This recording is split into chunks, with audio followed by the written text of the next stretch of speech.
As duas bestas se tornam amigas. Este é o tópico da palestra de hoje à noite. E a pergunta agora é, quem são essas duas bestas? Qual o impacto que elas têm sobre nós? Nós só podemos compreender essas bestas se nós já estudamos Daniel, capítulo 7, onde os atributos dessas bestas são explicados para nós. O nosso foco não é Daniel capítulo 7, porque este é um seminário sobre o Apocalipse. Mas há um vídeo inteiro sobre este assunto. Em Daniel capítulo 7, os atributos do poder da besta são dados. Ali, ele é explicado como sendo um chifre, e em Daniel, o chifre é uma entidade política, um rei ou um reino. E esse poder seria diferente do primeiro, diferente de todos os outros reinos.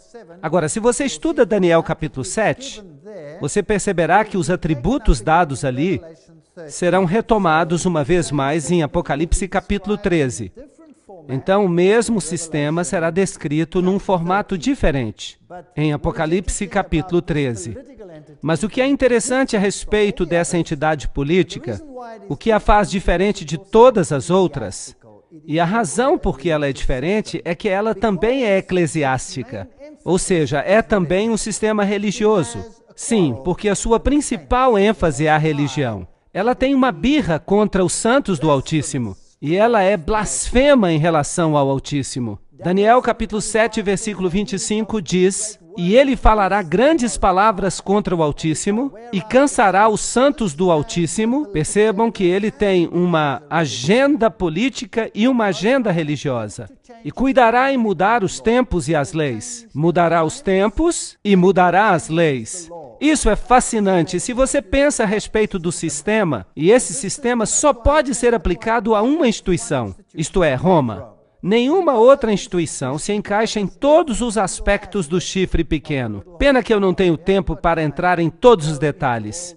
Ele mudou os tempos e ele mudou as leis de Deus e os tempos de Deus. Vamos voltar a falar disso daqui a pouco. "E eles lhe serão entregues na mão em um tempo e tempos e metade de um tempo." E nós retomamos essa profecia em Apocalipse capítulo 11. Ali está escrito que haveria um poder controlador durante esses 3 anos e meio proféticos, ou 1260 dias proféticos, ou 1260 anos literais. Agora, a besta de Apocalipse capítulo 13, ela é um conglomerado de tudo aquilo que nós vimos em Daniel capítulo 7. Há inúmeros aspectos relacionados a esse animal. Ele tem a cabeça de um leão, a boca de um leão. Lembrem-se que o leão representava a Babilônia em Daniel capítulo 7, mas ele tem as patas de um urso, e o urso representava a Medo-Pérsia. E ele tem também o corpo de um leopardo, e o leopardo representa a Grécia, ainda em Daniel capítulo 7. E então ele tem 10 chifres, e as 7 cabeças e os 10 chifres representam os 10 reinos que nós temos em relação aos animais ali de Daniel capítulo 7. E também os dedos da estátua de Daniel capítulo 2. Então esta é uma besta conglomerada. Ela é composta então de várias filosofias, da Medo-Pérsia, da Grécia, Roma e de Babilônia. E ela fala com a boca de um leão. Então ela fala a linguagem de Babilônia. E eu fiquei em pé sobre a areia do mar e vi uma besta se levantar do mar. O mar, isto é, nações, multidões, povos. Então ela sai das águas, ela sai do meio das nações. E tem 7 cabeças e 10 chifres. E sobre os chifres 10 coroas. E sobre as cabeças o nome de blasfêmia. Aí está uma ligação com Daniel capítulo 7, esse poder blasfemo que se levanta contra o Altíssimo, sai do meio das nações. E em Daniel capítulo 7 nós vemos que ele sai ali de Roma e do Império Romano, e especialmente do Império Romano Ocidental. E a sua influência se espalha em todo o mundo. E a besta que eu vi era semelhante a um leopardo.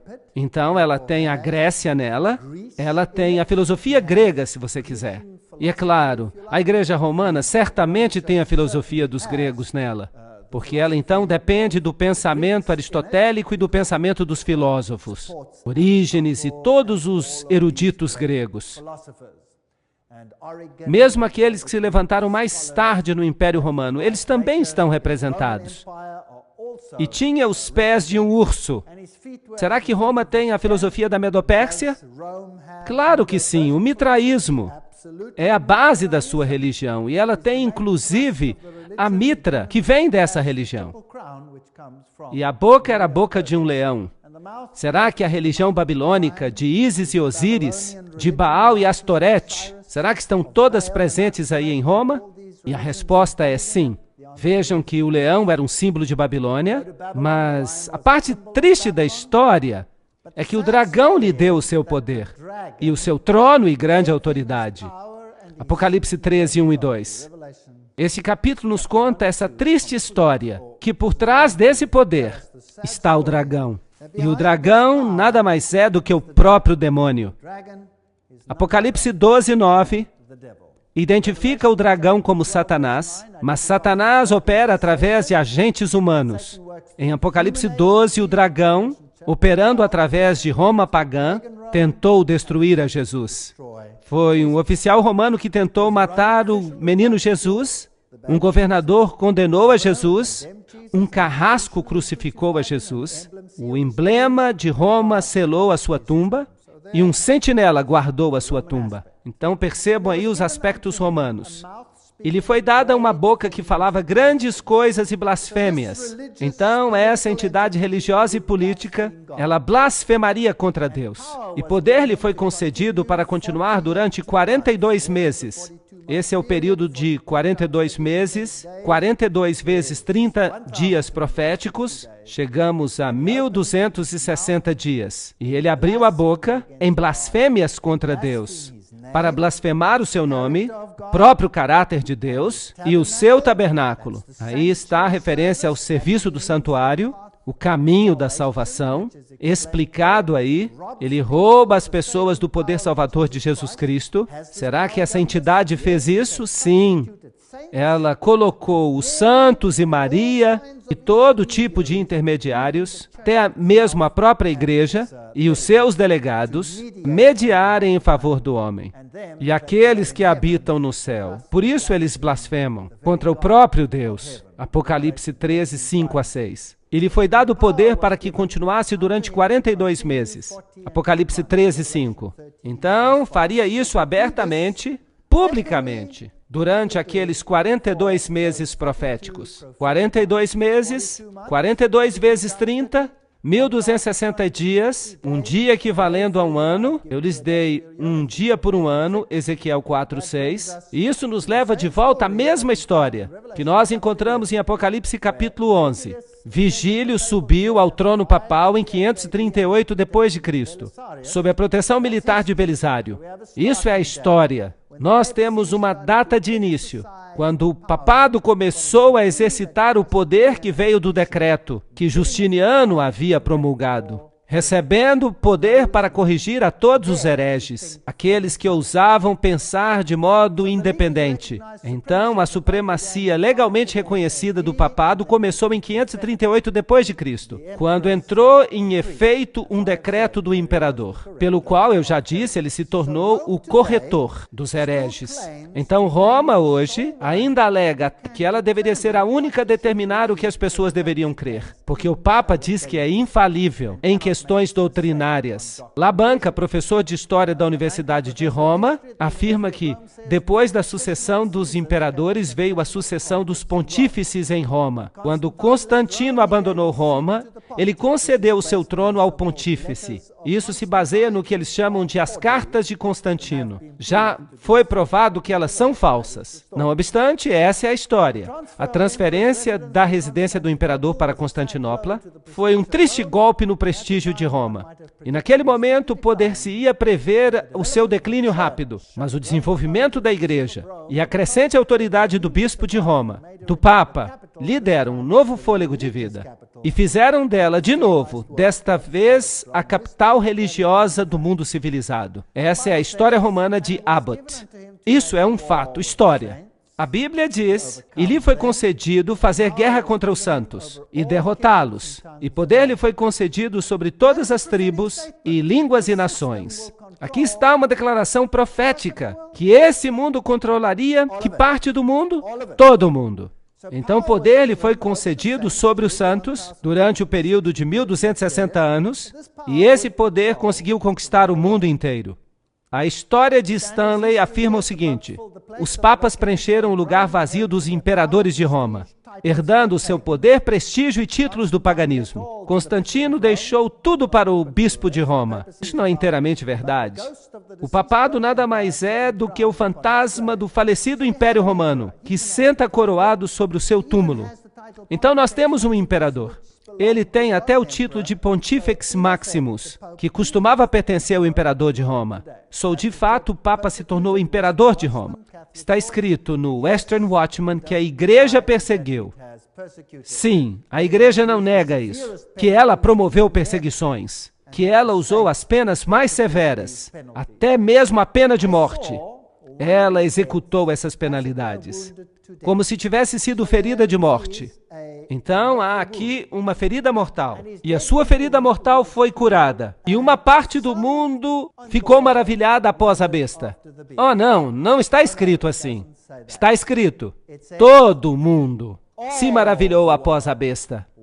Agora, esta declaração aqui é muito interessante. Eu vi uma de suas cabeças como se ela tivesse sido ferida de morte. Algumas traduções dizem, parecendo ter uma ferida mortal. Há uma diferença entre parecia ou como se fosse e tinha uma ferida mortal? Sim ou não? Sim. Parecia ter uma ferida mortal. Mas parece que isso foi só para enganar. Apenas uma imitação de Jesus Cristo. Porque a palavra anticristo significa em lugar de Jesus Cristo. Então, sigam a linha de raciocínio. Esse sistema se colocou no lugar de Jesus como mediador. Agora, esse sistema perdoa os pecados. Esse sistema lhe dá um novo fôlego de vida. Abre as portas para o céu ou para o inferno.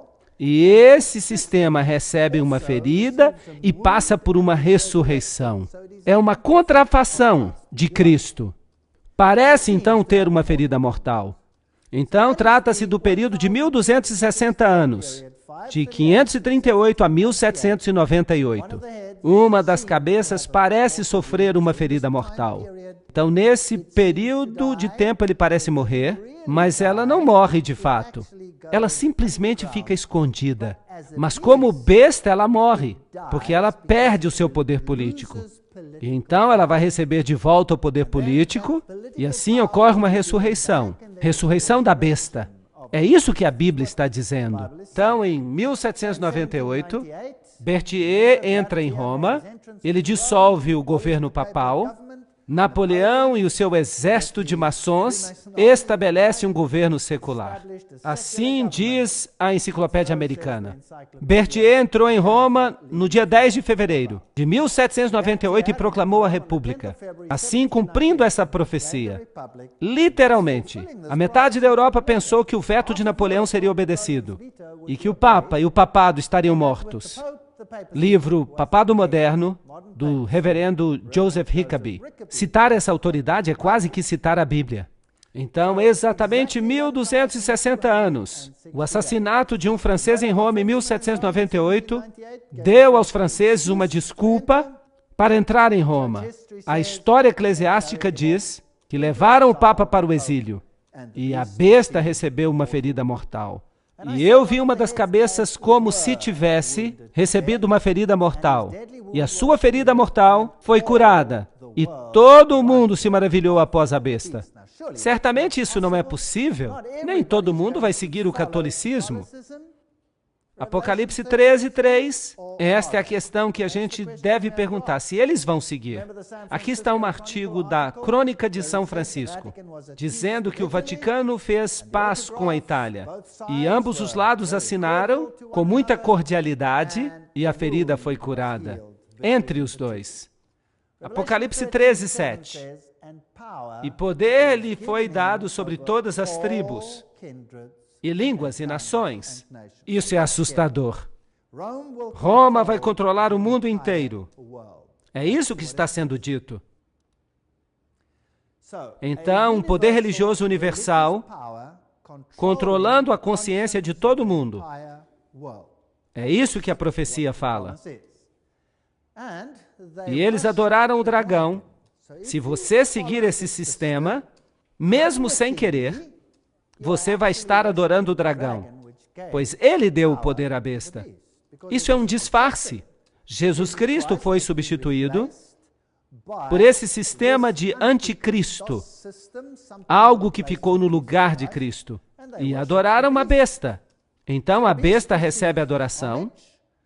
E é como se houvesse aqui um sistema de pai e filho, dizendo: quem é semelhante à besta? Quem é capaz de fazer guerra contra ela? Se você se opõe, você será destruído pela guerra? Provavelmente. E abriu a sua boca em blasfêmia contra Deus, para blasfemar contra o seu nome e o seu tabernáculo. Nós já falamos sobre o tabernáculo, trata-se do ministério de Cristo, e aqueles que habitam no céu. O próprio Deus sofre blasfêmias. Jesus é removido de seus escritos, e todos que habitam sobre a terra a adorarão. Aqueles cujos nomes não se encontram escritos no livro da vida do Cordeiro, morto desde a fundação do mundo. Apocalipse 13, 4-8. Então vocês não acham que é importante que os católicos romanos devessem saber que eles pertencem a esse sistema e mesmo sem querer que eles cooperam com esse sistema e, portanto, adoram o dragão? Eu fiquei feliz por descobrir isso. Vocês não sabem que aqueles de quem vocês são servos, que vocês são servos daqueles a quem vocês obedecem, quer do pecado para a morte ou a obediência para a justiça. Romanos 6,16. Bem, se você obedece a esse sistema, então você faz parte dele. Pois tu disseste em teu coração: eu subirei ao céu, eu exaltarei o meu trono acima das estrelas de Deus. Eu serei semelhante ao Altíssimo. Satanás quer adoração. Então, se nós adorarmos o sistema, então nós estaremos adorando o dragão. O Papa já foi considerado o homem do ano. Eu acredito que os profetas são capazes de olhar através das correntes do tempo. O Billy Graham disse: ele será considerado na história o maior dos papas modernos. Fascinante. Ele, de fato, tem a vontade e a determinação de ajudar a humanidade por meio da espiritualidade. Talvez essa declaração deva ser corrigida. Deveria dizer espiritismo. Isso é maravilhoso, isso é bom. Eu sei que a dificuldade que os líderes têm com essas questões. Foi isso que disse o Dalai Lama. E essa história de blasfêmia? Em Apocalipse 13:6, diz que ele abriu a boca em blasfêmia. Daniel 7:25, diz que ele falará grandes palavras contra o Altíssimo. O que significa falar grandes palavras contra o Altíssimo? Há duas definições na Bíblia. João 10:33, e os judeus lhe responderam dizendo: não te apedrejamos pelas boas obras, mas por causa da blasfêmia, porque tu, sendo homem, te fazes semelhante a Deus. Então, se você diz, eu sou Deus, isso é uma blasfêmia, que se opõe e se exalta acima de tudo que é chamado Deus, ou que é adorado, de modo que, como Deus, se senta no templo de Deus, fazendo-se passar por Deus. 2 Tessalonicenses 2:4. Descrevendo o poder do anticristo, dizendo que é Deus e tomando o lugar de Deus. Ele perdoará os pecados, ele fará isso e muito mais. Então, a Bíblia define blasfêmia como sendo assumir as prerrogativas ou o poder que pertence apenas a Deus. Vamos ler algumas declarações papais. Do Dicionário Eclesiástico de Ferraris. O Papa tem uma dignidade tão grande, ele é tão exaltado, que ele não é um homem apenas. É como se fosse Deus e o vigário de Deus. Aqui está uma declaração papal em que ele alega ser Deus, assim como o imperador romano alegava ser Deus. O Papa Leão XIII diz: nós temos sobre a terra o lugar do Deus Altíssimo. Aqui está uma outra definição de blasfêmia. Lucas 5:21. E os escribas e os fariseus começaram a argumentar dizendo: quem é este que fala blasfêmias? Quem é que pode perdoar os pecados senão Deus apenas? Então, se você diz que você pode perdoar pecados, isso é uma blasfêmia, pois há um Deus e um mediador entre Deus e os homens, o homem Cristo Jesus. 1 Timóteo 2:5. Aqui vem um outro sistema. E o Papa diz, no livro Autoridade dos Concílios, todos os nomes que nas Escrituras são aplicados a Cristo, em virtude dos quais se estabelece que ele é o cabeça da Igreja, todos os mesmos nomes podem ser aplicados ao Papa. Então, o Papa toma o lugar de Jesus Cristo e alegam que o próprio Deus é obrigado a respeitar o julgamento dos seus sacerdotes e ou não perdoar ou perdoar de acordo com o fato de que eles dão ou recusam a absolvição. Primeiro vem a declaração do sacerdote. E Deus, então, assina embaixo. Então parece que os sacerdotes são mais elevados do que Deus. O sacerdote decide se você vai ser perdoado ou não. E Deus não tem nenhuma escolha senão obedecer aos seus sacerdotes. Isso não é patético? Esse é o tipo mais elevado de arrogância. Aqui está outra declaração. O pobre pecador se ajoelha aos pés do confessor. Ele sabe que não está falando a um homem comum, mas a um outro Cristo. Ele escuta as palavras, eu te absolvo dos teus pecados, e o horrendo fardo de pecados cai da sua alma para sempre. No livro Devo Ser um Sacerdote, são todas declarações da própria Igreja Católica. Quem tem ouvidos, escute. Aquele que leva em cativeiro, irá em cativeiro. Aquele que mata com a espada, deve ser morto com a espada. Aqui está a paciência e a fé dos santos. Apocalipse 13, 9 a 10. Agora, Daniel faz um acréscimo em relação a este poder. Ele acrescenta que ele cuidaria em mudar os tempos e a lei. Nós já falamos sobre isso. O papado mudou a lei de Deus. Tirou o segundo mandamento, transformou o quarto mandamento em terceiro mandamento, aplicou ao domingo em vez de ao sábado, e então dividiu o 10º mandamento em 2 mandamentos, de modo que o número 10 continuasse entre os mandamentos. Então ele mudou a lei. Será que ele mudou o tempo? Será que Roma mudou o tempo? Claro que sim. Que tempos Roma mudou? Mudou quase que tudo. Qual é o calendário que nós observamos? Nós usamos o calendário gregoriano. O calendário gregoriano. Quem é Gregório? Foi um papa. Por que Gregório mudou o calendário? Porque ele tinha que mudar os tempos. Percebem? Ele tinha que mudar os tempos. Hoje é um bom dia para a gente falar sobre isso, porque hoje é o dia da festa de Ishtar. Lamento, vamos dizer isso de um modo melhor. Hoje é a Páscoa pagã. E a festa de Ishtar e a Páscoa judia são duas coisas inteiramente diferentes. Não há uma coisa como a Páscoa pagã. A Páscoa judia era determinada pelas fases da lua. E os dias da Páscoa judia eram determinados pela lua nova. Então, quando vinha a lua nova, então os dias eram contados. E a Páscoa podia acontecer em qualquer dia. Ela não tinha que acontecer numa sexta-feira, ou num sábado, ou num domingo. A Páscoa podia acontecer em qualquer dia, a depender da fase da lua nova. Mas a festa de Ishtar, ela ocorria no primeiro dia da semana. Então o papado mudou o calendário para alinhá-lo com a festa de Ishtar. E hoje nós temos uma alteração nas regras do Velho Testamento, onde você contava os dias. Agora se aplica a regra da festa de Ishtar, que somente pode acontecer no domingo. Somente cai no domingo, embora no passado a Páscoa judia pudesse acontecer em qualquer dia. Agora, isso equivale a dizer que eles estavam se distanciando do Cordeiro Pascual. E isso pode acontecer. E aconteceu faz alguns anos. De fato, eu não consigo me lembrar da data exata quando o Papa estava na América. Foi exatamente aí que aconteceu, por falar nisso. Aconteceu que a festa da Páscoa pagã e a festa da Páscoa judia coincidiam e ocorreriam no mesmo dia. O que eles fizeram então? Bem, quando isso ocorre, eles ficam malucos. Eles não gostam disso.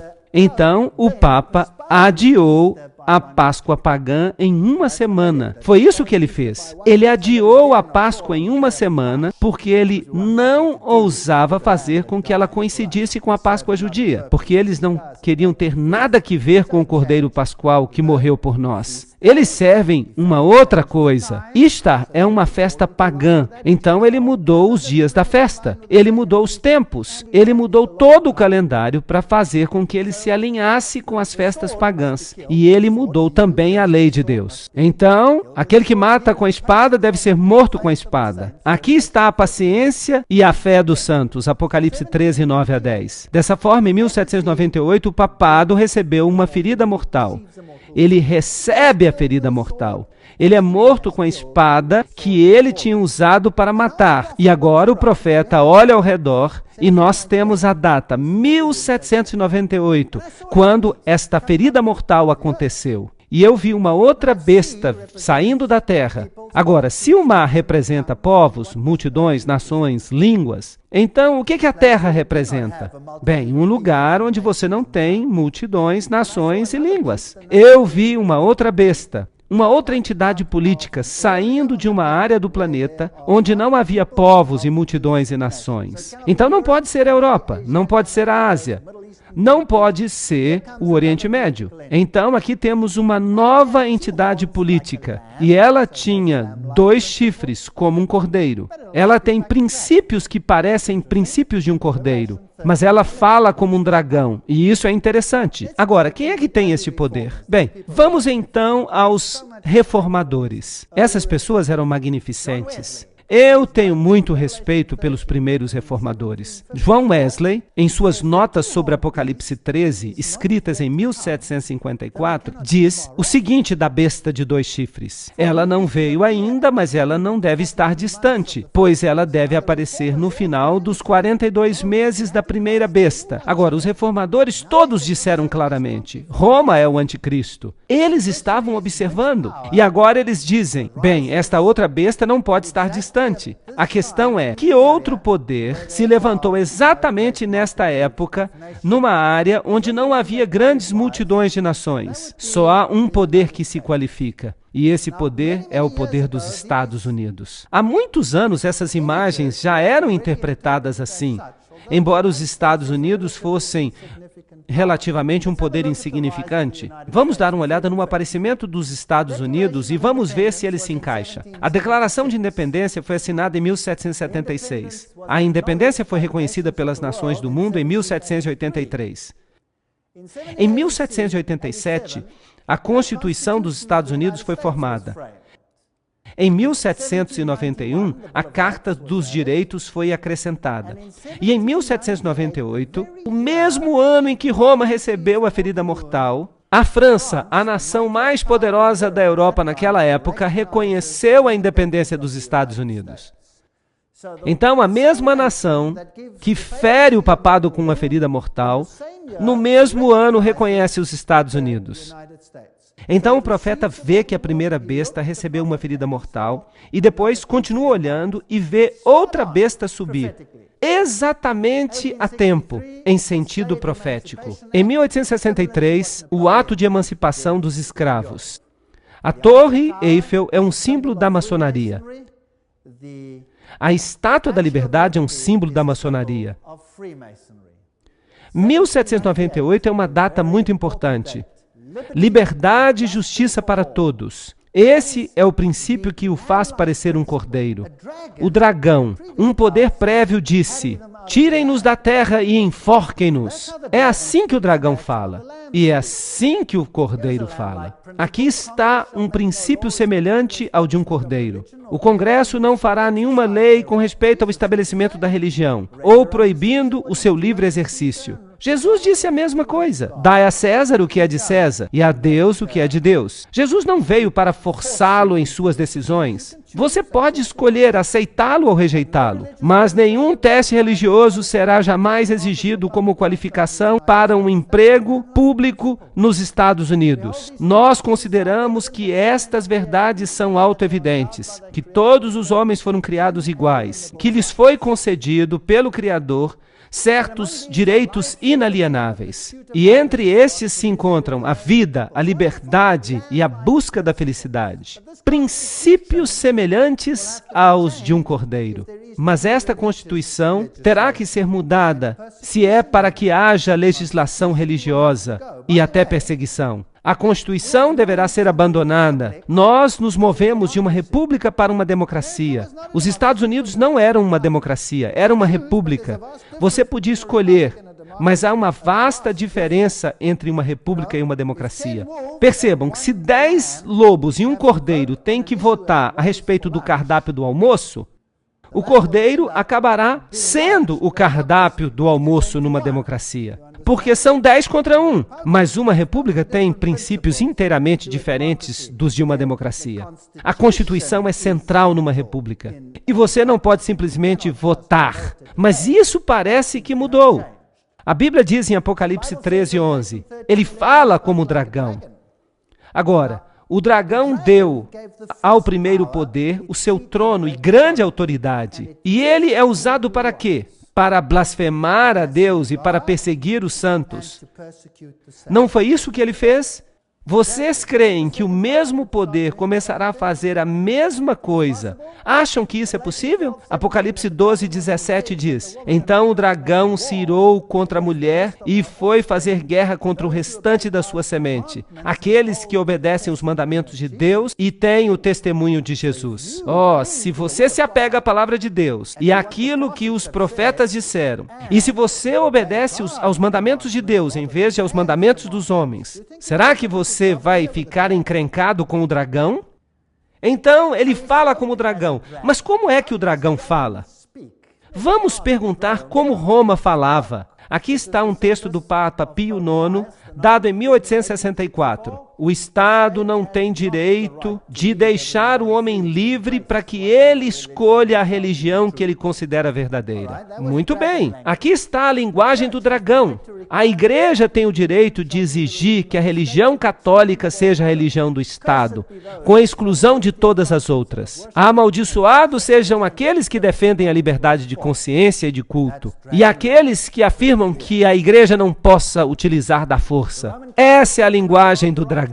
A Igreja Católica Romana deve exigir o direito de liberdade apenas para ela. Civiltà católica. É uma declaração católica. A Igreja Católica Romana deve dar o seu voto com o propósito de garantir o domínio católico neste país. Mundo Católico, julho de 1870. Essa é a linguagem do dragão. Mas Apocalipse 13:12 diz, exercita toda a autoridade da primeira besta diante dela. Então, significa que ela fará as mesmas coisas que ela fazia no velho mundo. O que ela fará então? Fará com que a terra e todos que habitem nela, todo o mundo, que adorem a primeira besta. Aham! Agora, como é que você força alguém a adorar a primeira besta cuja ferida mortal foi curada? Como é que você força, pela legislação, alguém a adorar a primeira besta? A única forma de fazer isso é através de leis que governem a consciência. Não está certo? Então, se a primeira besta tem regra ou regras e diz que este é o padrão que eu quero implementar, e eu digo, bem, eu não quero ter nada que ver com isso. Isso é contrário à lei de Deus. Então esse poder vem e diz, se você não obedecer, c'est fini. O que então? Então, o segundo poder está garantindo as leis do primeiro poder. E se eu então obedeço a essas leis, então o que de fato eu estou fazendo?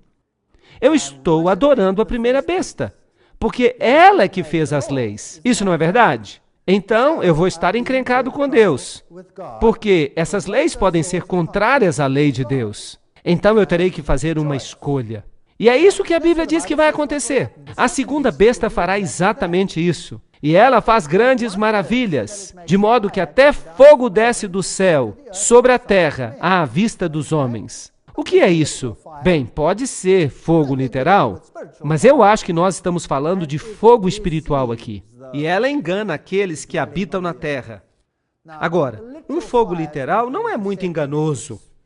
É doloroso. Mas um fogo espiritual Isso poderia ser problemático. Então, esse segundo poder usará de engano para fazer isso, por causa dos sinais que lhes foram concedidos fazer diante da besta. Bem, então digamos que você veja, dentro da segunda besta, os Estados Unidos, um poder que envia um espírito, um fogo, um Espírito Santo, mas é um falso espírito.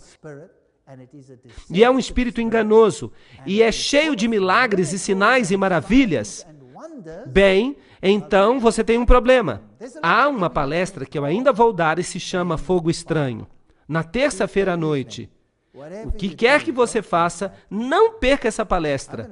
Eu vou mostrar a vocês o fogo estranho, do tipo que você não vai querer acreditar, que lhes foram concedidos fazer diante da besta, dizendo àqueles que habitam sobre a terra que eles devem fazer uma imagem à besta que tinha sido ferida pela espada e viveu. Como é que você faz uma imagem para algo? O que é uma imagem? Uma imagem é algo que se parece com o original, não é verdade? Se eu olho num espelho, o que eu vejo? Eu vejo uma imagem, alguma coisa que se parece comigo, certo? Não sou eu, é apenas uma imagem, mas se parece comigo. Agora, com que se parecia a primeira besta? A primeira besta era um poder religioso usando o Estado para enfatizar as suas doutrinas, não é verdade? Agora, se a segunda besta se torna um poder religioso usando o Estado para enfatizar suas doutrinas, mas essas doutrinas são doutrinas da primeira besta, de Roma, e eles estão forçando que o mundo inteiro obedeça a Roma,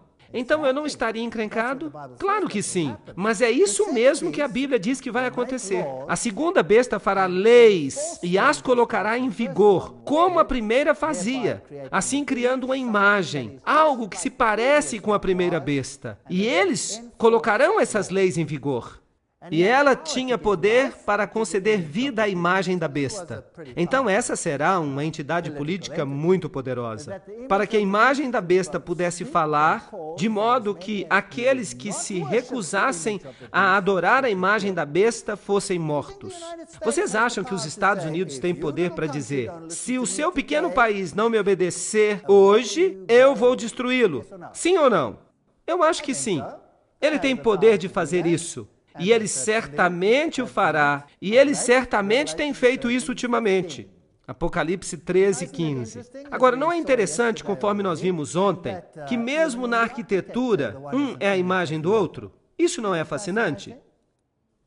Então, este fascinante edifício e todas as suas leis e estatutos que são protegidos pela Constituição, aqui a primeira besta, aqui um sacerdote indo ao Vaticano, e aqui está a guarda suíça representando o Estado protegendo a igreja. Aqui você vê o Papa com todas as bandeiras das nações ao redor dele. Será possível que as nações fiquem ao redor dele de modo aleatório? Como será que o Papa vai mudar o mundo? A revista Esquire diz que ele certamente vai mudá-lo. Este foi o Papa mais carismático de todos os tempos. E o Ronald Reagan foi o presidente que começou a fazer um pacto com ele.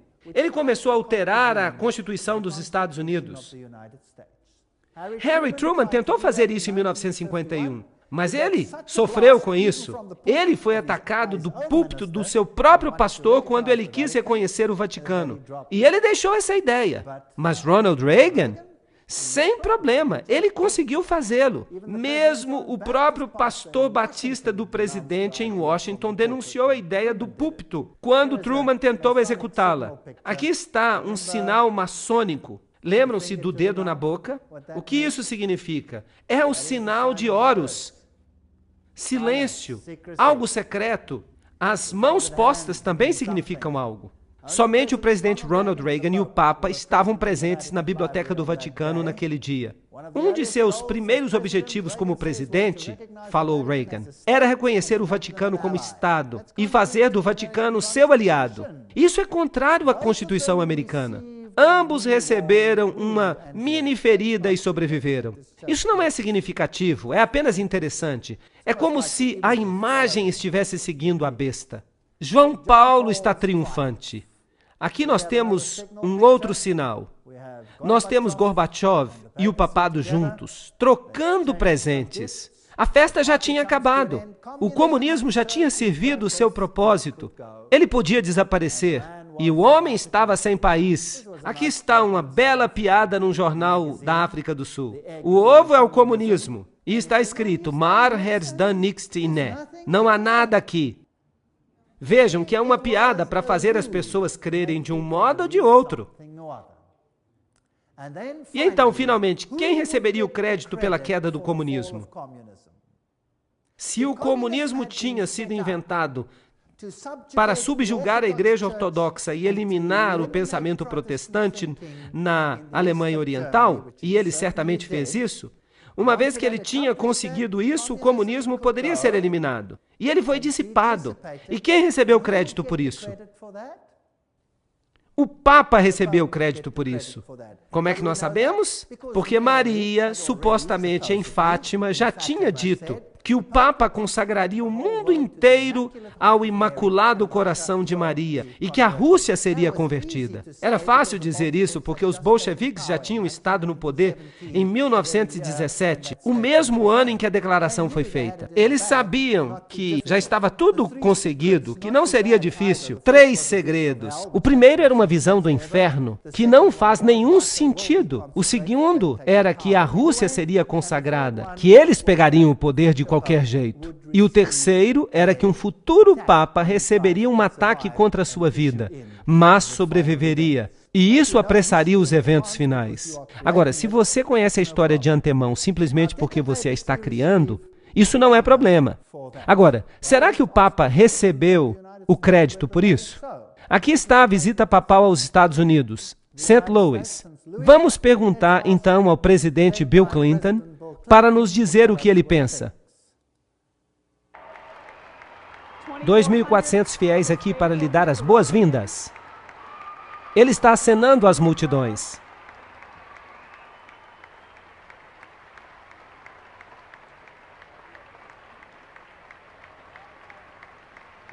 O arcebispo Regali está junto com o Papa enquanto ele aperta as mãos da primeira-dama.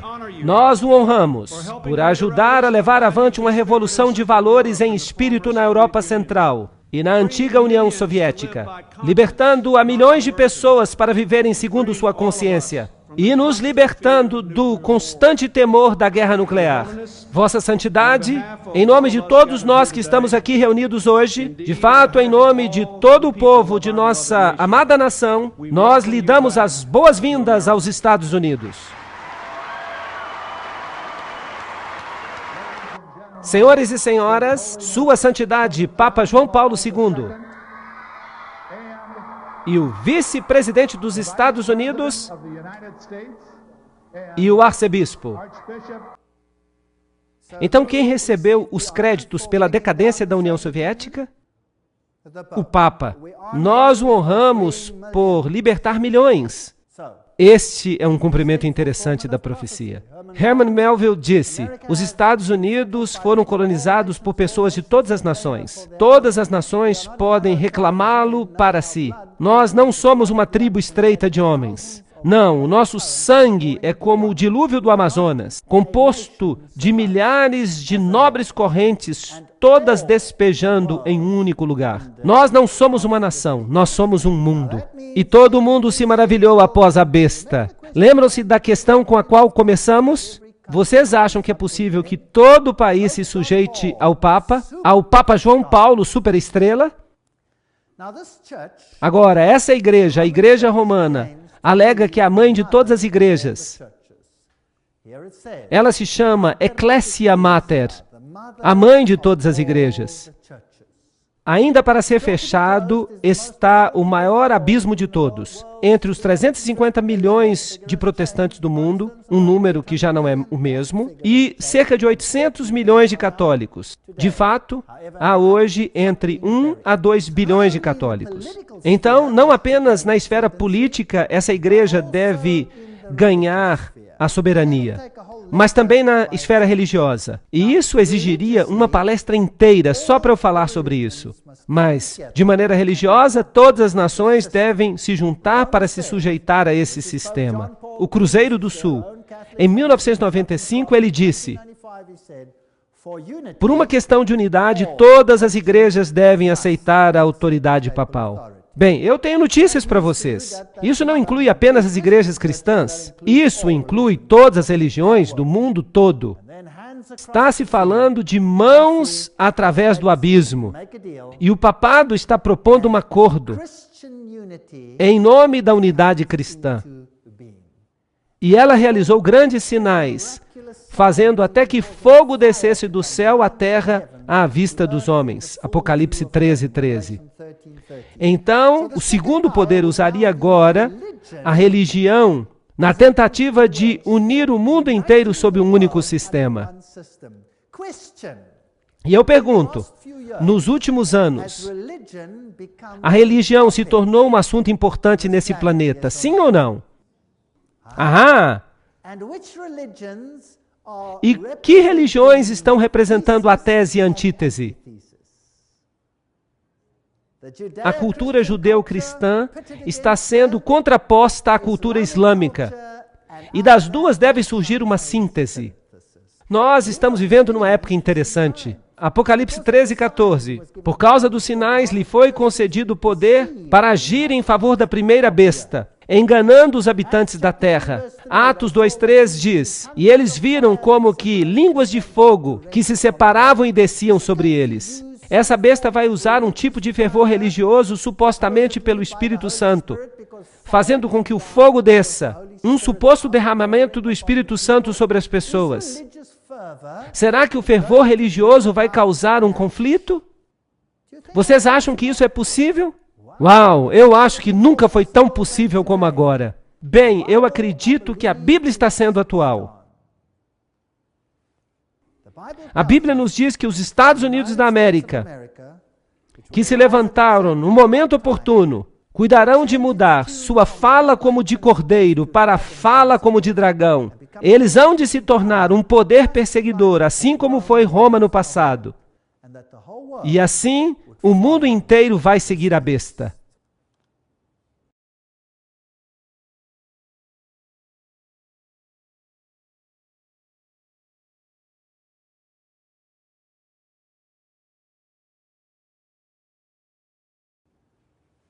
Bem, na nossa sessão anterior, nós vimos como surgiram os Estados Unidos, nós vimos os princípios do poder papal, nós vimos que a Bíblia fez previsões acerca do segundo poder. A besta que sai da terra adotaria os mesmos princípios que a primeira besta e os aplicaria universalmente. E lhe foi concedido poder, diz Apocalipse 13:15. Para dar fôlego à imagem da besta, para que a imagem da besta pudesse falar. Então, esse novo poder religioso teria sua voz ouvida e faria com que muitos que não adorassem a imagem da besta fossem mortos. Você ou é a favor ou é contra. Então, o princípio básico é, entre em forma, entre em forma. Isso mesmo, entre em forma ou você morrerá. Bem, você sabe que o presidente dos Estados Unidos está fazendo muito barulho acerca disso. Ele diz, ou você está do nosso lado ou está contra nós. Não é interessante? Igreja e Estado, eles vão operar juntos. Vai haver uma imagem a qual se prestará culto. Será que vai haver uma mudança na Constituição? O Grande Conflito, página 445. A imagem da besta representa essa forma do protestantismo apostatado que se desenvolverá quando as igrejas protestantes buscarem o auxílio do poder civil para a implementação dos seus dogmas. É um engano aplicar os procedimentos democráticos americanos à fé e à verdade. Revista Time, janeiro de 1995. Bem, isso é contrário à Constituição. Eles chamaram isso de engano naquela época. Bem, lembremos-nos, ele fará com que grande e pequeno, rico e pobre, livre e escravo recebam uma marca na sua mão direita ou na sua fronte, e nenhum homem será capaz de comprar ou vender, exceto aquele que tiver a marca, ou o nome da besta, ou o número do seu nome. Aqui está tudo num pacote. Apocalipse 13, 16 a 17. Aqui estão as questões que estão sendo discutidas. Então, se você não aceita a marca da besta, da primeira besta, besta, você precisa perguntar, o que é a marca da primeira besta? Hoje as pessoas pensam que é uma marca do computador, um chip na mão, talvez uma forma de controlar a compra e a venda. Há aparelhos que foram criados, que podem ser colocados na mão ou debaixo da pele da sua fronte, que são capazes de dizer onde você está e em que banco você está fazendo transações. Detalhes como aqueles de uma conta do cartão de crédito. Mas a minha pergunta para vocês é esta. Será que o cartão de crédito consegue controlar a consciência? Sim ou não? Será que uma nota de dólar consegue controlar a consciência? Sim ou não? O que controla a consciência é uma marca, um aspecto distintivo, se você prefere, da primeira besta que é o catolicismo. Será que um chip do computador é uma marca distintiva do catolicismo? Será que o que nós estamos lidando é com doutrinas? Certamente nós estamos lidando com doutrinas. Será que Deus se preocupa se você pode comprar feijão? Ou será que Ele se preocupa com um código de barra? Será que você vai ficar fora do céu por causa disso? Ou será que Deus se preocupa se você está obedecendo a um poder terreno contrário à sua vontade? Será que Ele se preocupa com isso? Sim, trata-se de uma questão de lealdade. Sim, talvez haja um chip. Talvez eles o coloquem sobre a sua mão, talvez sobre a sua fronte. Não importa. Isso não é a marca da besta, porque a marca da besta já foi definida como catolicismo. Será que um chip do computador mudou a lei de Deus? Sim ou não? Será que um chip de computador perseguiu os santos? Será que um chip de computador mudou os tempos? Não. Comprar e vender, você vai somente poder fazer isso se você aceitar a marca da besta. Aqui está a sabedoria. Quem tem entendimento, calcule o número da besta, pois é número de homem, e o seu número é 666. É o número de quê? De um homem, não de uma lata de feijão do Walmart.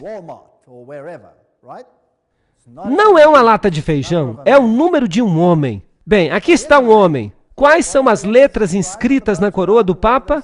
E o que elas significam? As letras inscritas na mitra papal são essas, Vicarius Filii Dei, que em latim significam vigário do Filho de Deus. Então aí está, Vicarius Filii Dei. E se você fizer a conta numérica, se você contar os valores em algarismos romanos do nome, você vai chegar exatamente ao número 666. E não tem jeito de fugir disso. Durante um tempo, essa mitra desapareceu e as pessoas disseram, não havia esse título. Mas é claro que ela fazia parte dos artigos papais. Eles não podem negar que esse título existe. Um tríplice 6 simboliza a união com o erro.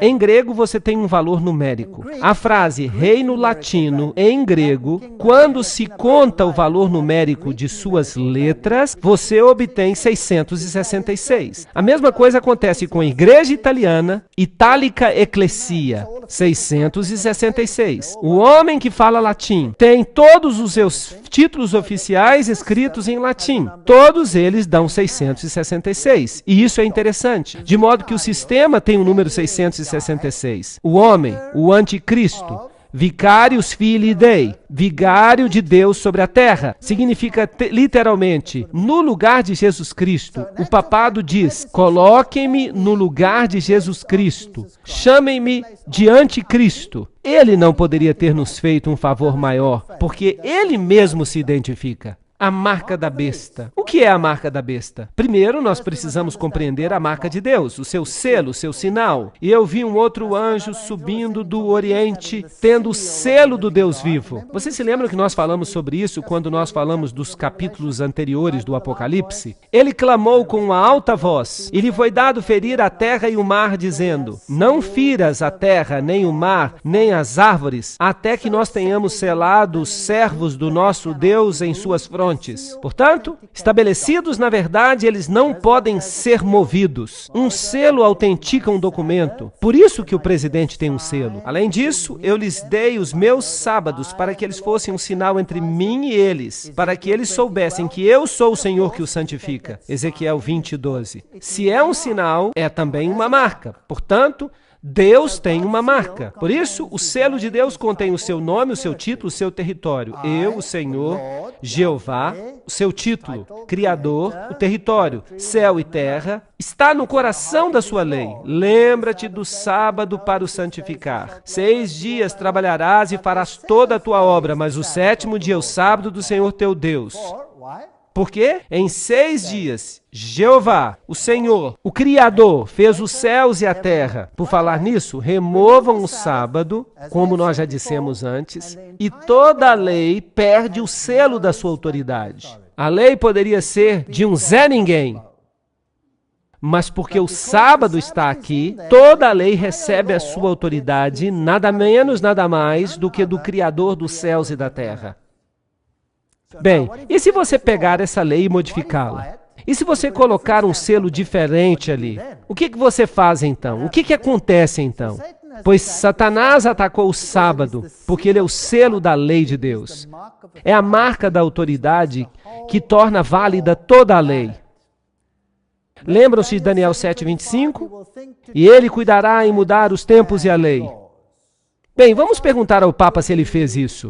Neste livro do Papa está escrito: o Papa tem poder para mudar os tempos, para abolir as leis e para desfazer todas as coisas, até os preceitos de Cristo. Isso é muito arrogante. Ele pode fazer o que ele quiser. Não admira que ele tem o sinal de Horus na sua lapela aqui. Jesus Cristo é o mesmo ontem, hoje e para sempre, Hebreus 13:8. Jesus não muda. Então, como é que o Papa pode ter o direito de mudar a lei de Deus? O que especificamente é a marca da besta? Qual será o melhor modo de descobrir isso? O melhor modo não é perguntar? Por que nós não perguntamos então? Papa, qual é a sua marca? A marca da besta deve ser o sinal da autoridade da Igreja Romana. Não é verdade? Vamos perguntar a eles. Cardeal Gibbons. Claro que a Igreja Católica alega que a mudança foi sua ação. Mudar o sábado para o domingo. E o ato é uma marca de seu poder eclesiástico e de sua autoridade em assuntos religiosos. Aqui está. A Igreja está dizendo qual é a marca do seu poder. Há uma outra declaração interessante no registro católico de 1º de setembro de 1923. O domingo é a nossa marca de autoridade. A Igreja está acima da Bíblia. E esta transferência da observância do sábado é prova disso. Aí está, na cara de Deus. Nós, a Igreja, temos o poder de mudar a lei. Nosso selo de aprovação pode fazer isso. Nosso selo foi que mudou o dia de adoração. Por falar nisso, qual é o Dia Internacional de Adoração hoje? O domingo. É isso mesmo. Nos países muçulmanos, o dia de adoração é a sexta. Mas em que dia as lojas fecham? No domingo. É isso mesmo. Em Israel, é o sábado. Mas em que dia os bancos fecham? No domingo. E o ministro do Interior quer introduzir o domingo como segundo dia de descanso. Isso é interessante. Schafft endlich sin Weltregierung, diz o Papa. Continuem com isso, continuem com o governo mundial. Em sua viagem à Polônia, o Papa João Paulo denunciou o materialismo excessivo e a separação entre a Igreja e o Estado. E o que dizer da união entre Igreja e Estado, onde a Constituição americana os separa? Eu quero ouvir algum americano se levantar e gritar: deem-nos justiça, deem-nos decência e ao inferno com a Constituição. Isso estava no jornal The Catholic News, em 1963. Aqui está o ministro da Justiça dos Estados Unidos dizendo: a parede de separação entre Igreja e Estado é uma metáfora baseada numa história ruim. Essa é uma declaração horrível, uau! Uma metáfora que se mostrou inútil como guia para o nosso julgamento. Ela deveria ser franca e explicitamente abandonada. Ok, os Estados Unidos estão começando a falar como dragão, certo ou errado? Sim, essa é a linguagem do dragão. Aí está, o ministro da Justiça disse essas palavras, uma metáfora baseada numa história ruim. Aqui está um artigo da revista Time, em 1995, dizendo: o muro de separação entre a Igreja e o Estado que foi erigido pelos humanistas seculares. Alô? Será que eles conseguem torcer a verdade? e outros inimigos da liberdade religiosa. Eu pensei que tivesse sido colocado ali pelos amigos da liberdade religiosa. Bem, esse muro caiu. Aqueles que se opunham às nossas opiniões agora são os novos fascistas. Agora, isso é interessante. Aqui está o bully chamando a tampa de preta. Isso não é fascinante? Agora temos um fascista chamando um fascista de fascista. Aí está o pensamento jesuíta dialético. É brilhante, é tão inteligente, porque somente um fascista pode fazer uma regra que comanda a consciência. E se você se recusa a obedecer a essa regra, porque você aceita uma outra regra, você se torna, por princípio, um fascista. Porque você está aceitando um regime totalitário, você está aceitando a Deus, mas eles estão aceitando um outro tipo de governo, e esse é o do Estado. O jornal St. Louis Post-Dispatch fala: à medida que o segundo século depois da Carta dos Direitos chega ao fim, a Suprema Corte está redefinindo o que a liberdade religiosa significará no terceiro século. De modo amplo, a nova abordagem da Corte ajuda as religiões convencionais, embora fira as religiões que são pouco convencionais. É melhor você entrar no barco, senão... E vai ficar pior. Eu estou trazendo notícias ruins, mas felizmente eu estou muito alegre a respeito disso. Vocês já notaram? E isso é uma coisa que as pessoas acham difícil de entender. Eu não estou alegre com isso. Eu não descobri isso. Eu não descobri. Eu sou apenas um papagaio repetindo o que outras pessoas já descobriram. Eu estou alegre é porque isso é o cumprimento da profecia. E quando a profecia é cumprida, isso nos informa quem está no controle. Quem está no controle? Deus está no controle. E quando isso se cumpre, eu sei que eu vou logo para o meu lar. E quanto mais depressa, melhor. Vão em frente, acabem logo com isso. Nós queremos ir para casa. Não queremos lágrimas, não queremos choros, não queremos crimes. Não queremos mortes ou estupros, não queremos coisas terríveis que acontecem com as crianças. Tudo isso vai passar. Não vamos precisar de chaves, não vamos precisar de nada. Vai ser ótimo.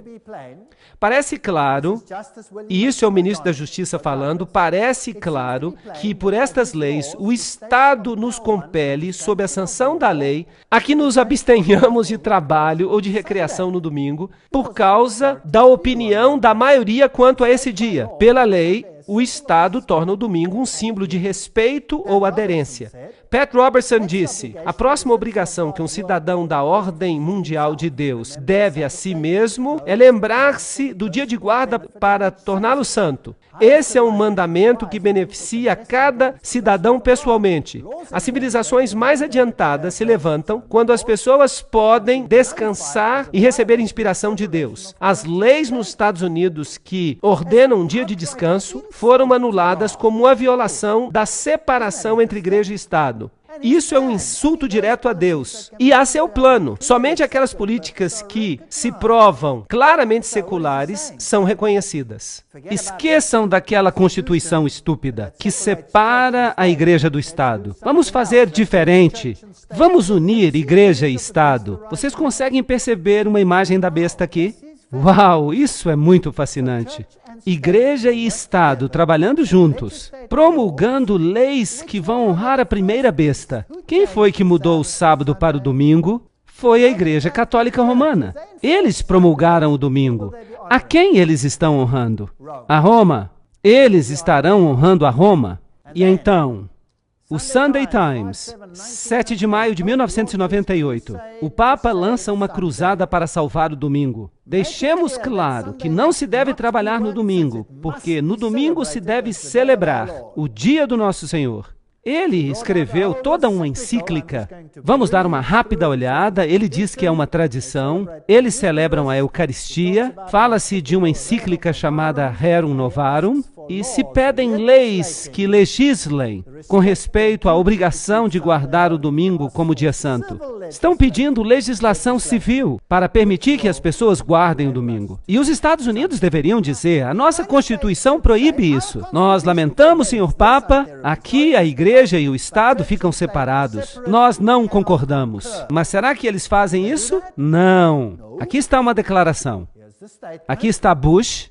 Logo depois que ele assumiu a presidência, ele está aqui na inauguração de um museu católico que custou milhões de dólares, e ele afirma: a melhor forma de nós honrarmos ao Papa João Paulo II, verdadeiramente um dos maiores homens, é levar os seus ensinamentos a sério. É ouvir as suas palavras e colocar as suas palavras e ensinamentos em ação, aqui na América.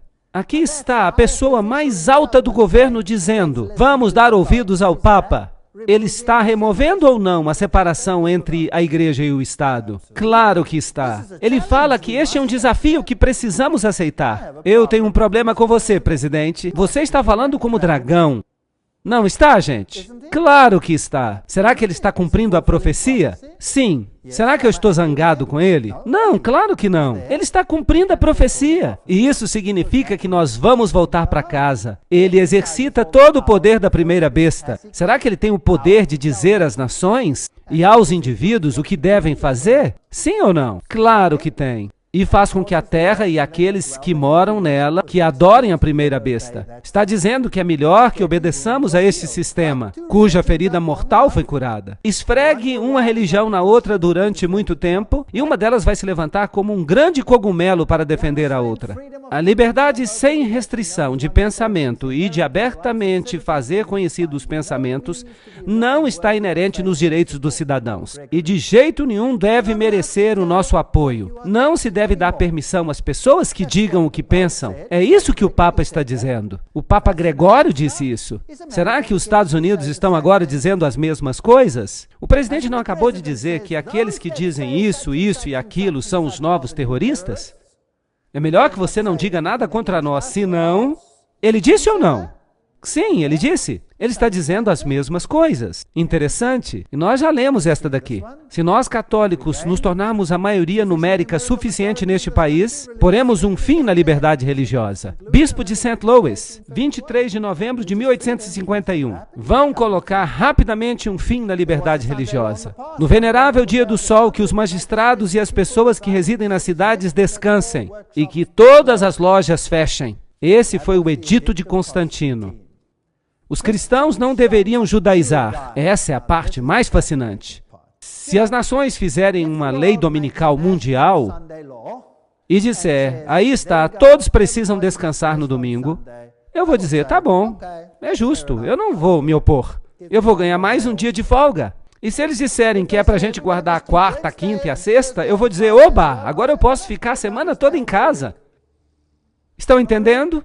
Mas há algo diferente nessa lei. A lei também diz, além de não trabalhar no domingo, o que ela está dizendo? Os cristãos não deveriam judaizar, eles não devem guardar o sábado, ficar ociosos no sábado. Então, a lei está dizendo algo mais. Ela deve também me impedir de obedecer a Deus. Isso é interessante. Eles devem trabalhar nesse dia, o sábado, mas o dia do Senhor eles devem especialmente honrar. Agora, isso também aconteceu com Faraó. Faraó emitiu um decreto e Moisés foi até Faraó e ele disse, isso não vai acontecer. E Faraó disse, você, Moisés, você tem que obrigar o povo a descansar. E a palavra descansar que é usada ali no Velho Testamento é a palavra Shabat. Você deve obrigar o povo a descansar, Shabat. Eu estou dizendo a seus trabalhadores, eu vou aumentar o trabalho deles. Ninguém mais vai colher a palha para eles. Eles vão trabalhar. Que tipo de lei Faraó fez? Ele fez uma lei contra o sábado. E Constantino também fez uma lei contra o sábado. Claro, ao mesmo tempo ela era favorável ao domingo. Mas isso não é a coisa mais importante para mim. A coisa mais importante aqui é que ele proibiu as pessoas de descansarem no sábado. E Faraó fez a mesma coisa. Agora, qual foi a resposta de Deus a Faraó? Quando Faraó disse, eu vou forçar vocês a trabalharem no dia de sábado. O que aconteceu? As pragas caíram. Caíram sobre eles, e a Bíblia fala que haverá pragas no final dos tempos. Elas vão cair sobre eles, certo ou errado? Os paralelos são absolutamente fantásticos. Desde a época dos apóstolos até o Concílio de Laodiceia, cerca de 364, a observação sagrada do sábado dos judeus continuou, como pode ser provado por muitos autores, mesmo a despeito do decreto do concílio contra ela. Vejam que os primeiros cristãos ignoraram os decretos papais, que o sábado continuou a ser guardado, não obstante o decreto do concílio contra ele, também pode ser percebido pelo fato que o Papa Gregório I escreveu contra os cidadãos romanos, proibindo qualquer trabalho feito no sábado. Isto é, no domingo, porque as pessoas continuavam trabalhando no domingo. Então, vejam que a igreja primitiva guardava o sábado. Agora, aqui está outro decreto interessante, proclamado pela primeira besta. No Sínodo de Toulouse, em 1163 d.C., foi emitido o seguinte decreto: os bispos e sacerdotes tomem cuidado e proíbam, sob pena de excomunhão, qualquer pessoa de presumir ou dar apoio ou auxílio aos seguidores dessa heresia, a guarda do sábado. Este foi o decreto contra os valdenses. Eles escolheram guardar o sábado bíblico. Então o Papa disse: hereges, isso não deve acontecer. Onde quer que estes sejam descobertos, não se deve ter com eles nenhum negócio de compra ou venda. Então a primeira besta proclamou um decreto que aqueles que guardassem o sábado receberiam um boicote econômico. Não deveriam comprar ou vender, de modo que, privados do auxílio normal da vida, eles fossem compelidos a se arrepender dos seus maus caminhos. Quem ousar desrespeitar essa ordem, seja excomungado, que seja considerado um parceiro deles na mesma culpa. A todos que encontrarem, que sejam aprisionados pelos príncipes católicos e sejam punidos com a perda de todas as suas posses. Este foi um decreto católico romano. Você não pode comprar ou vender se você continuar a guardar o sábado, e nós vamos tirar tudo o que você tem de você. Mas será que os valdenses deram ouvidos? Não. E então qual foi a próxima coisa a acontecer? O rei Ildolfonso de Aragão baniu todos os valdenses em 1194. Essa foi a consequência. Enviaram os militares e os militares os dizimaram. Mataram a todos. Então houve uma lei dominical, houve uma lei contra o sábado incluída nela, não foi permitido que comprassem ou vendessem, e então um decreto de morte. Foi isso que a primeira besta fez. Será que a segunda besta vai se tornar parecida com a primeira? Acham que é possível? Será que a imagem vai fazer a mesma coisa? Parece que sim, porque o autor Harold Lindsell, editor da revista Cristianismo Hoje, ele diz que todo o comércio, incluindo os postos de gasolina, deveriam fechar aos domingos, por força de uma legislação por intermédio de oficiais que foram devidamente eleitos pelo povo. Estão pedindo a mesma coisa. A Bíblia prevê uma confederação de todas as religiões no futuro. Sim, nos Estados Unidos, tentando unir a igreja e o Estado. E as pessoas vão ser pegas num fervor religioso, por um suposto derramamento do Espírito, com sinais e maravilhas. E isso vai convencê-los de que Deus está com esse movimento. Está fazendo sentido? É assustador. Eu acho que é assustador. Então, uma crise vindoura é parecida com a dos dias de Daniel. O rei de Babilônia, um líder mundial poderoso, estabeleceu uma imagem de contrafação e obrigou que ela fosse adorada em contrariedade aos mandamentos de Deus. Mas aqueles que eram dignos, eles se recusaram a se prostrar diante da imagem. E como consequência, houve problemas sérios. Daniel 3,15 diz exatamente como esta cerimônia religiosa foi realizada. Agora, quando vocês ouvirem o som de todos os tipos de música, se vocês estiverem dispostos a se ajoelhar e adorar a imagem que eu fiz, muito bom. Mas se vocês não a adorarem, serão jogados imediatamente na fornalha ardente. Será que a música pode ser importante para poder produzir um fervor religioso? Notaram no versículo todos os tipos de instrumentos de música. O que isso incluiria? Isso incluiria a música popular, isso incluiria, para aqueles que amam isso, a música da ópera, isso incluiria um rock pesado, isso incluiria o heavy metal, isso incluiria todos os tipos de música, não acham? Desde que o povo esteja sujeito ao fervor religioso. Quem se importa? A música vai desempenhar um papel muito importante. Vocês sabiam que a Bíblia repete esta passagem 3 vezes? como se Deus realmente estivesse nos tentando dizer algo. Vamos ver o que aconteceu quando o Papa fez uma visita a St. Louis. E os jovens encheram toda a câmara. E então 2 monges, esses aqui se parecem com monges franciscanos, vejam a roupa. Eles disseram, finalmente temos unidade, unidade, paz, paz na terra. E o que é que a Bíblia diz quando as pessoas começarem a dizer paz? Então nós temos um problema. E quando o Papa entra, esses jovens ficam histéricos. E todo tipo de música é usado para satisfazer a fome de sua alma. Desde a linda música do coral, aliás, um coral ecumênico, todas as religiões cantando juntas, até a música popular, com os braços levantados, as freiras estavam balançando os braços, e houve também rock pesado de um tal de DC Talk, e outras bandas assim. Quando o Papa entra, então há muitas danças no Senhor e todos os aspectos semelhantes. E um dos sacerdotes católicos está falando para o DJ ali. E ele diz, o repórter então faz uma pergunta para o sacerdote católico. Você acha que tem alguma religião nessa música alta? E o sacerdote responde, claro que há. Porque Deus está em toda boa música. A boa música da reforma.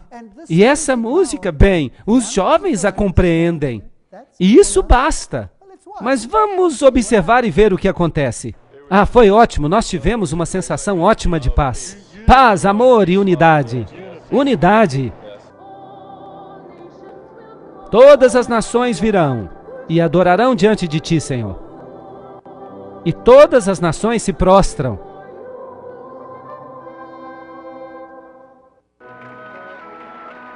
A próxima nação.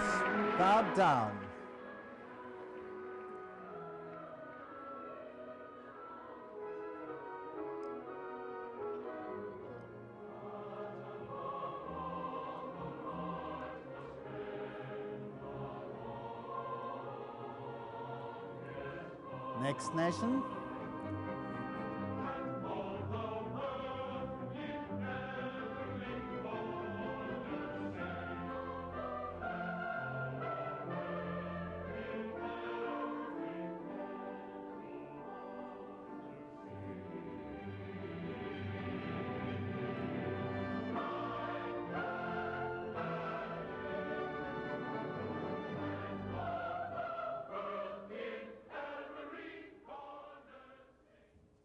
Bem, neste pequeno clipe eu só mostrei para vocês as nações se prostrando. Se eu fosse mostrar tudo, nós ficaríamos aqui o dia inteiro. Representativamente, todas as nações do mundo vieram e se prostraram diante do Papa.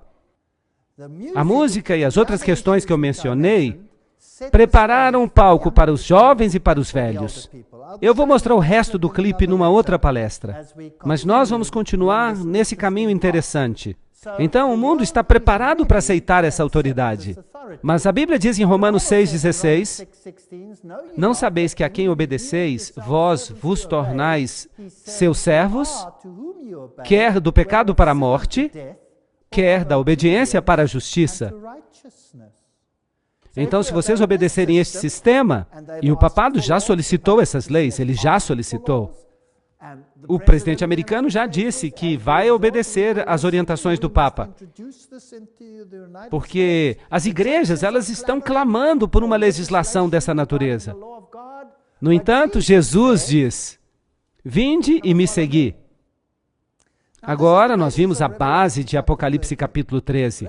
Apocalipse capítulo 13 descreve os 2 poderes políticos que, em essência, controlam o mundo no final dos tempos. Um representando o catolicismo da Idade Média e o outro representando o protestantismo atual, fazendo exatamente o que ordena a primeira besta. Será que o protestantismo mudou completamente?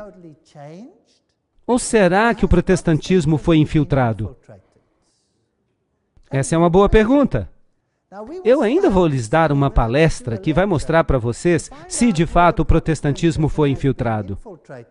Vamos ver se os grandes pregadores protestantes são de fato o que eles dizem que são.